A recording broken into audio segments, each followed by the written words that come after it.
Thanks for joining today. This video is going to cover removal of the door trim panel, the sash garnish above the window, the outer belt molding, and body side moldings on the Acura Legend Coupe. I'm also going to cover some tips on some other components as well. So hopefully you'll be able to remove these components from your door without breaking stuff. If you're looking for more information on removing the door handles or tearing apart the mirror and door handles so that you can paint those, I have a video dedicated specifically just for those two components, so check that out on the channel as well. Let's get started. So gather up some tools. You're going to need a Phillips head screwdriver of some kind. A very sharp straight pick helps. You see I have a pocket screwdriver with just the very end of it slightly bent, and a homemade 90-degree pick that I made out of an Allen wrench. I really like my spatula. If you have some trim tools, those might come in useful, and a small pair of pliers. Using a straight pick that's been sharpened on one side at a flat angle, I use the pointed side downward on that cap behind the inner door handle and just pop it out gently. The cap at the front upper area of the door is easily removed with the pocket screwdriver. Also, the cap behind the door pull. Remove the 4 Phillips head screws from those locations. You see how I use my spatula here with a microfiber towel and easily get to the clips behind the trim panel. Pop them out one at a time until the entire lower portion of the door is completely free. You may want to stop here and consider the reason you're taking the trim panel off. If you're completely tearing down for paint, or you're just going for the handle, the door latch, the side moldings, or the wiring harness, you need to remove the glass. So have a soft pad or a blanket ready so you don't scratch your trim panel on the floor. Roll the window all the way down so that you can grab the top edge of the door trim panel. While pulling outward away from the clips, lift up along the top edge of the door panel to release it from the door. The first thing you want to do is disconnect the cable from the inner door handle. Here is a better view where you can see you have to swing this little clip off of the cable and then remove the cable by pulling straight away from that metal retainer. You want to try and do this without breaking it, but sometimes it happens anyway because the plastic is so brittle. I have a repair procedure for that inner door handle on my YouTube channel, and as you can see, it's a pretty durable repair. So with the cable disconnected, you can go ahead and unplug any plugs that are at the rear of the trim panel. You should at least have a trunk switch and a courtesy light to unplug and possibly a security light. You should now be able to partially rest the trim panel on the floor on your soft pad. Don't unplug the master switch yet. Since we're removing the glass, we have to have it in the proper position for removal. With the window rolled up only about 4 inches, the bolts for the glass should be visible through those holes in the inner shell. You'll probably have an old vapor barrier, the plastic sheet inside the door. It will probably fall apart when you try to take it off because it's 30 years old. I'm going to show you how to make a new vapor barrier in this video. It's important to note that when the master switch is unplugged, none of the other windows on the car are going to work at all. So you may want to tear down the rest of the car before finishing up with the driver's door. When you're sure you have the glass in the proper position for disassembly, you can now take your trim panel and store it somewhere safe. The next step I recommend you do is go ahead and remove the glass from the door. Take note that we will, on installation, put the glass back in before the belt molding. Take note of the wider opening at the top of the door. The mounts for the glass have to come through those areas, which I will demonstrate.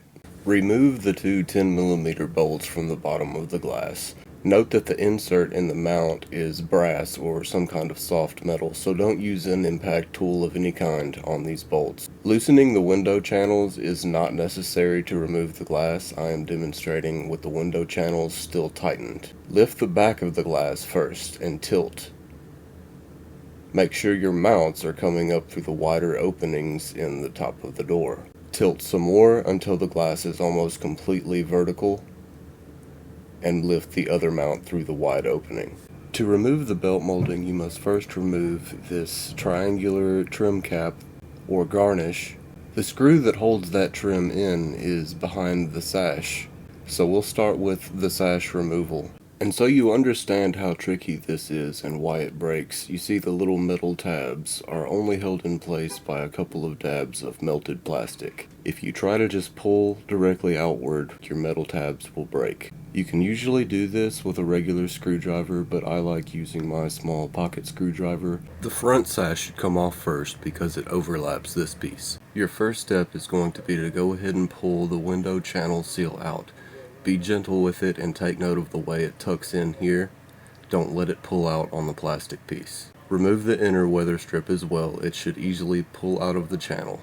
Gently try to pop the clips out of the lower portions of both sash pieces. My front clip was already broken, but I'm showing you how you want to insert the trim tool. I'm also going to show you a way to make new clips for those locations. So starting with the inside, you can see with the rubber out of the way, we can see exactly where the metal clip is. I use my pocket screwdriver and push in on the center tab and get it to unlock from that inner edge. Try to repeat this process for every clip going all the way down the inside of the sash. You can now finish by simply unhooking from the outer edge and fully remove the sash. The rear sash piece is done the same way. Gently pry the clips from the inside edge and it should unhook from the outside edge. Now you can remove the garnish, and you're going to have at least this much of the window channel out of the way. Make sure you've removed the Phillips head screw from the back and pop out right there, but do not fully remove yet. Fold the mirror back or fully remove the mirror entirely. You should be able to gently pry out on the belt molding with a trim tool. Focus on the front corner and make sure you've gotten the tab out from behind the belt molding before you try and pull it out. And all you need to do is tilt it forward slightly and it will fit between the mirror and the door, and you'll be able to pull it out. This is easier with the mirror completely removed. So now you can see all the clips with the glass out of the way. Your original clip should be white. Mine are blue because they are a different clip that I've used and modified to make this belt molding fit, because you cannot buy OEM clips and there's no aftermarket source for these clips.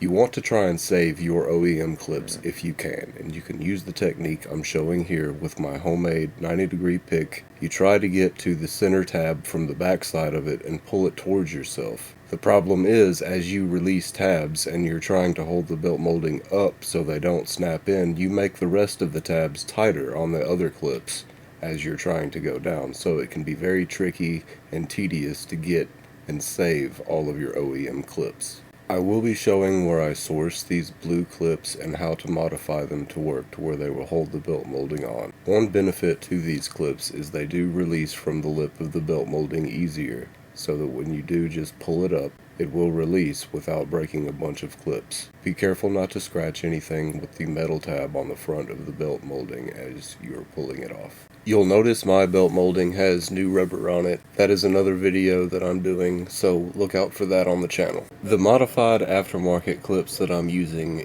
remove from the door more easily than the OEM ones do. This was my first time testing them, and every single one came out without breaking. I'm not going to cover every single component of the door, but I will show you this plastic piece that can be tricky. Remove the nut right there and the other two bolts holding the front window channel and remove it completely out of the way. I can't really show you how this goes in and out of the door because of how far it's tucked back in there, but you can see the rubber insert on the bottom goes into a slot that's inside of the door.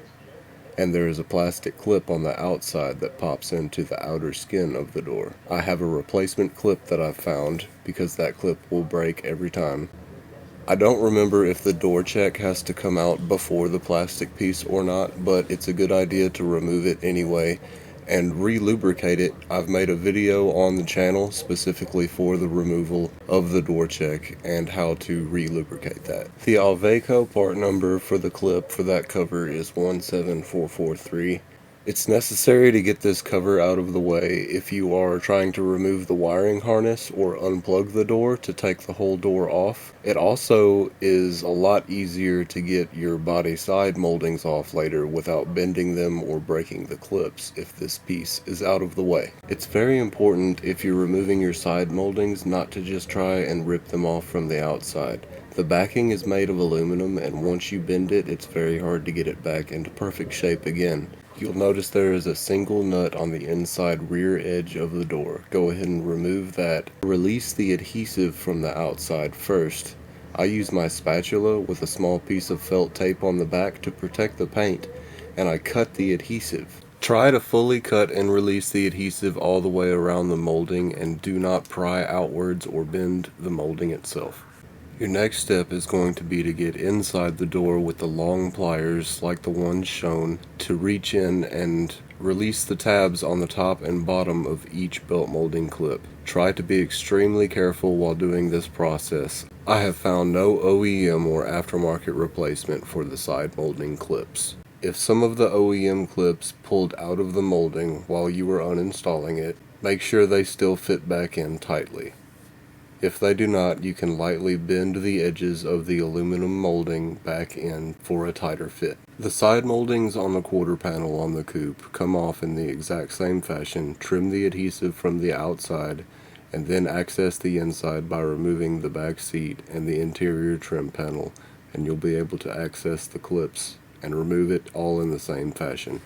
So the molding on the lower edge of the door, take off the plastic coated nut on the rear edge of the door, and on the front edge of the door you will see the clip on the inside of the door. Try not to break the clip on the very end. The rest of them through the middle, just go ahead and break them. I haven't found a good way to save the clips. You're going to have to kind of rotate the top edge down and outward away from the bottom of the door, because the bottom edge kind of hooks on to the lower edge of the door. So be careful, try not to bend it.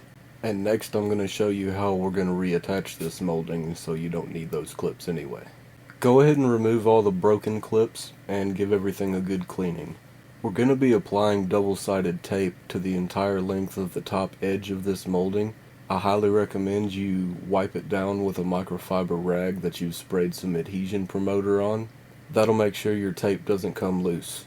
Here's the adhesion promoter I used. Keeping your surface clean, apply your double-sided tape maybe 1 millimeter away from the edge of the molding so you don't see any from the outside when you're done. Thoroughly clean and dry the door. Installing this molding can be a little bit tricky. You have to make sure you get the entire lower edge kind of hooked around the bottom edge of the door, and also get the stud and the clip at either end lined up with their holes. If you prep it the way I show, where you only peel back a couple of inches of backing tape on either side, you can access it with the molding partially in place. You can be 100% sure you've got the position right before you fully reveal all the adhesive tape. This helps just in case you snap it on too early and the bottom wasn't hooked on. You avoid making that mistake. Firmly press the molding up against the door. When you install the nut on the back of the door, only tighten it finger tight, and then give it maybe an extra quarter turn with a wrench. Use this same process to clean and tape your body side moldings if you had all your clips break. If you were able to save some, try to have at least 2 or 3 on each molding to help you line it up with the holes so it'll go on straight. I also recommend only taping the top and the sides of the moldings so that water can't get trapped behind the molding. This leads to corrosion. You should be able to see marks on the back of the molding that show exactly where the clips should be, but just in case, double check the placement before you fully snap everything together. Firmly press in to make sure the double-sided tape adheres well. Reinstall the nut on the back of the door the same way we did for the lower seal molding. So the molding that runs along the top of the door on the body of the car is called the drip molding. You can't buy clips, you can't buy moldings, you can't get anything aftermarket that fits the hole. So I had to come up with a way to reattach these securely. We started by filling in the hollow back side of it with a plastic filler, and it was block sanded flat so we would have a surface to put adhesive tape on. The next problem is to make it sit flush. One layer of double-sided tape is not enough to make it sit evenly with the window frame and the rest of the body, so we have to add a spacer. I use this plastic that I bought off Amazon. It's 1.5 millimeters thick, and as you can see, the process is not that complicated. You simply trace out each section of the molding on the plastic, trim it out with a razor blade. If you're using rigid ABS plastic like I am, You don't have to cut completely through, just kind of score a straight line across it and it will easily break along the line that you score. Do this for the entire length of the molding to add that spacer. Sand any texture or shininess off of both sides of the pieces you cut out. Clean the dust off and treat with adhesion promoter. With everything cleaned and prepped, apply the adhesion promoter one last time and apply the double-sided tape. 1/2 inch wide double-sided tape is the perfect width for the back of this molding. I recommend trying to fill as much of the gap as possible. Just take note toward the front where it does have to taper away and the gap gets wider. You may want to test fit to the car before you put this last piece on towards the front. Once you're satisfied with your spacer, go ahead and clean the surface one more time with the adhesion promoter, then install the double-sided tape. Leave your red backing in place except for 1 inch or 2 at either end. Before you install this molding, you want to have the rear window frame in place. You also want to have the door assembled to a point where the outer rubber seal is at the top of the door so you can make sure it lines up with this molding properly. Start installing this molding at the rear, tucking the tab behind the rear coupe window frame, and then put the rest of the molding in place. You can use the screw to hold the front in place. I recommend taping the molding in place temporarily while you check your lineup. Then when you're ready, simply pull the tab you left of the red backing and finish pressing the molding on. The tab was broken on my driver's side molding shown here, but you can see I had to tape it into place and closed my door and made sure I had everything nice and flush and even. You also want to make sure the door is properly lined up to the quarter panel if you had the door off, or if the lineup wasn't perfect, have the door adjustment done before you install this molding so everything matches. So here it is all finished up. There is another way to attach this molding that involves buying drip molding clips for an Acura RL and cutting one side off of them because they will fit the hole in the car but not the molding. So you have to glue the clips to the molding. You end up with quite a bit of wind noise because the back of it is still hollow and you're probably missing the rubber strips that used to be on the edges. This method, where we completely fill in the backside and seal that area up completely, I ended up with less wind noise than on the other car that I tried the other method. Another helpful tip, if you're trying to straighten these pillar moldings out and block sand them and paint them to where they're nice and slick and shiny, you don't want to over tighten the screws on the back. They are actually made of very soft aluminum, and if you tighten the screw in the middle too much, you'll end up bending it again right in the middle and you'll see a wave in it. Tighten these screws very gently, just enough to hold the molding on, and that's it. If you're worried about them backing out, use some thread lock or something, but do not over tighten them. It's hard to see in the video, but after I've tightened the top and bottom screw, there's still a gap between the molding and the door on the middle hole there, and so if I was to tighten that screw all the way, it would bend the middle of that molding in.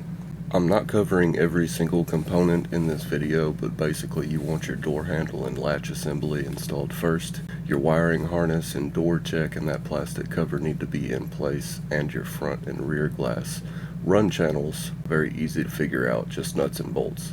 After all these components are installed in the door, you're ready to put in the window regulator. It'd be a good idea to go ahead and re-lube your window regulator against all moving surfaces before you put it back in. You want to go ahead and put in the window channel rubber before we put in the glass. It can be difficult to get tucked in properly everywhere, especially in this corner. Just make sure it tucks into its channel properly. You can go ahead and put on the rear sash trim, the plastic on the inside of the door, but do not put on the front yet. It's also ideal to leave the belt molding off at this point. It's easier to get the mounts for the glass down in the door without the rubber in the way.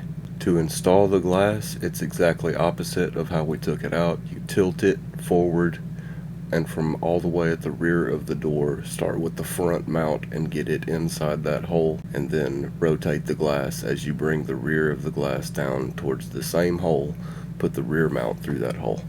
As you bring the glass completely level, make sure the front and rear are properly aligning in the rubber channels. Be careful when aligning and bolting the bolts that hold the glass to the regulator. They are just brass inserts in a plastic mount, so do not cross thread those bolts. So next I'm going to cover adjustments.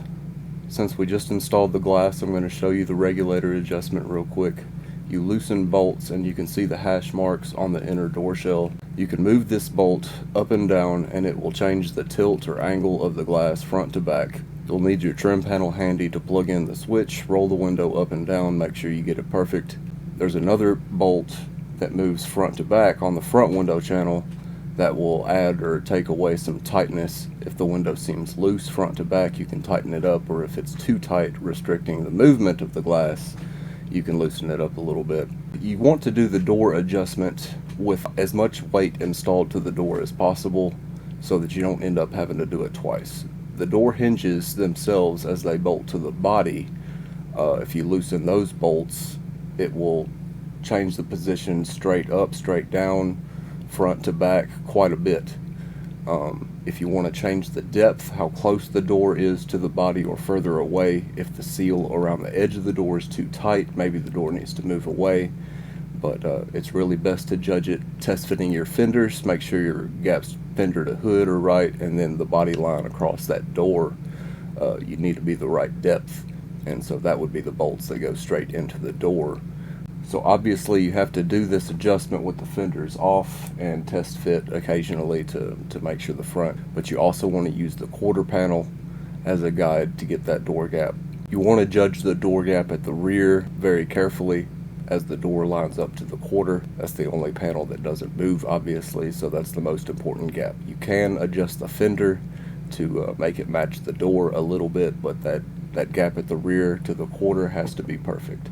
The slightest adjustment at the hinge is going to move that door quite a bit at the rear. You might need somebody to help you. The door is quite heavy, and the coupe doors, they're susceptible to quite a bit of sag. You can adjust the hinges to compensate for the sag. I also like to take out the entire striker assembly, and also on the coupes, it's that powered door sucker that's built into the striker, and so you'll have to have the trim panel out from inside of the quarter panel to be able to fully remove it, but it's best to do your hinge adjustments with that out of the way to make sure that's not affecting how that door is actually fitting the closure, and that will give you the best feel and the best clearance, and you're not depending on the striker to move the door to the position that you want it.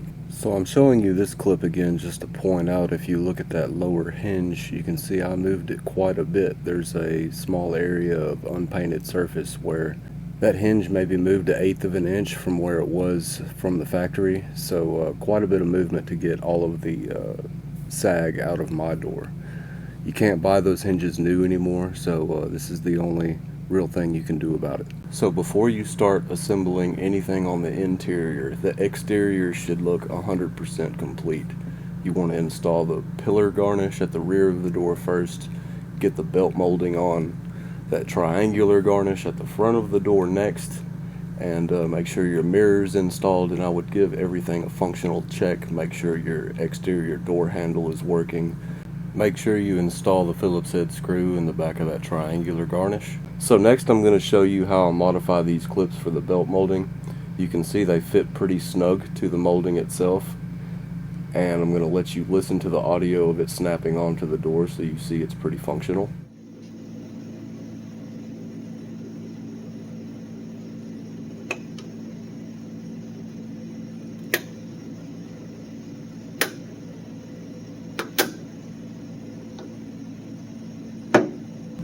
So out of many different belt molding clips that I've tested from other makes and models, these extremely cheap blue plastic ones from China are actually the ones that I was able to make work the best. The modification process is pretty simple. You see I just hold it by the lower tab with a pair of pliers while I heat up just the very end where it's kind of a nose at the end of the clip, and try to spread that center tab out a little bit to make it fit tighter to the molding. That's really all you have to do.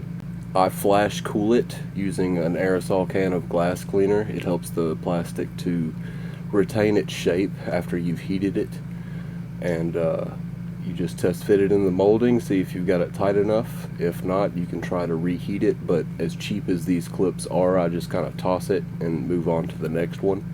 Not every single one works. They're not consistent because they're so cheap, but like I said, the plastic it takes a different shape well, better than the white nylon ones. That are actually, the white nylon is a better quality clip, but it doesn't modify as well.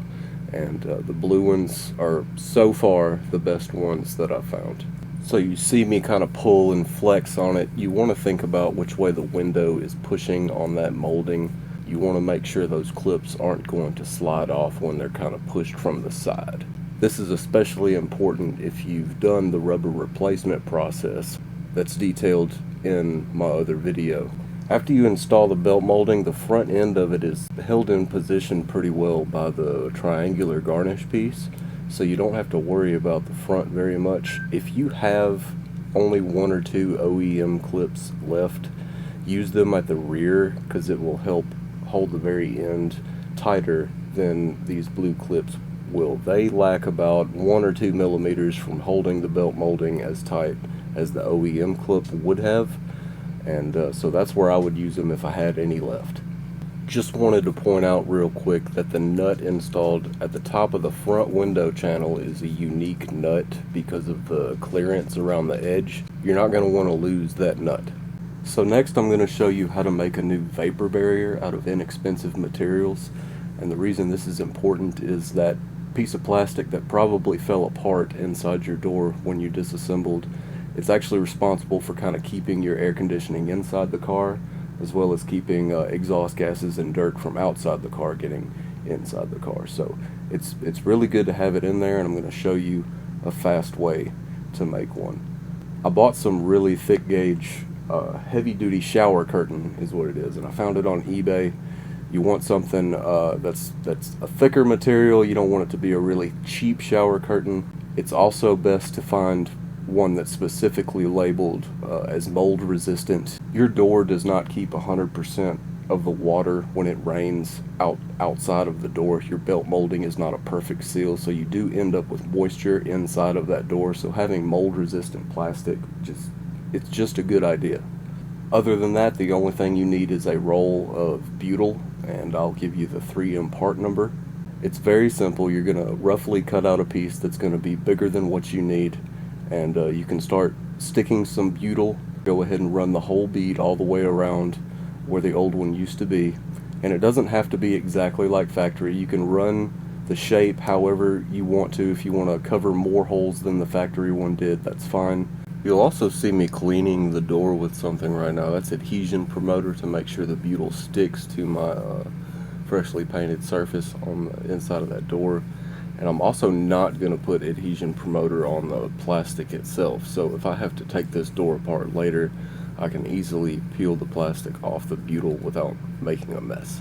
And you can see I just kind of ran my butyl all the way around, stuck the big piece up there, and started trimming out outside of my bead, and just kind of made it look neat and clean. Make some holes for the wiring to come through and install this bracket, and you're done. The first interior piece to go back on the door are the sash pieces, the plastic pieces around the upper arch of the door. You want to inspect the metal tabs on them closely to make sure they're not bent over from previous installation. It's very common for those 2 outer tabs to kind of be folded over, so you can take a small pair of pliers and try to straighten them out and make them look more like these right here. If you want to try and make a clip for the front of the sash, you can use these Alveco part number 17339 clips. They fit the hole in the door pretty well, but you have to modify the other end. I kind of held them with a pair of pliers and carefully ground away from either side and on the outer face to kind of make the strip thinner, and then I had to cut the ends to fit the metal tab on the back of the sash. Then I made it to where it kind of fit in the hole and twisted 90 degrees to kind of lock in place, and that's what I did. so that wouldn't be wiggling around anywhere. To reinstall the sash pieces, you're going to start with the rear or the lower piece. You want to take special care and pay attention to the metal tabs, and make sure you're starting by snapping onto the outside edge and then kind of pushing inward and making sure those metal tabs are going around the outside of the inner edge and not folding over. That's a very common mistake when you try to press these back on, because you can't really see much of the metal as you're doing it, so try to pay close attention and make sure they snap on correctly. If you're having trouble, you may need to make an adjustment, take it back off, and rebend those metal tabs, get them in just the right position so it fits on tight, but they're not so tight you can't get it on. I also want to point out that I don't have the window channel rubber installed. That's just so I can show you how those metal tabs are clipping on. You do want to have the rubber channel installed first, because the plastic should overlap that rubber on the inside of the window there. Now you're going to repeat that process with the upper sash, hanging it from the outside edge first and then trying to snap it around the inside edge. Again, you're not going to be able to see what you're doing, but it definitely has a certain feel to it when you get it right.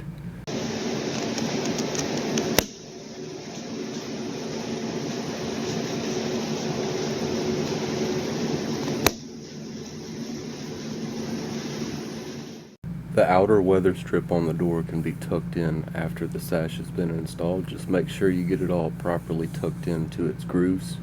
You should be ready to reinstall your trim panel at this point. If you need new clips, here's a good solution from Alveco. It's a perfect fitment for our doors. Part number 21502 for your door trim panel clips. Also 18114 and 21103. Either one can be used for your check cover that's in the door jamb. One of them looks very OEM-ish, while the other one has a little screw-in deal, so if you ever have to take this apart later, this one's actually easier to get back out.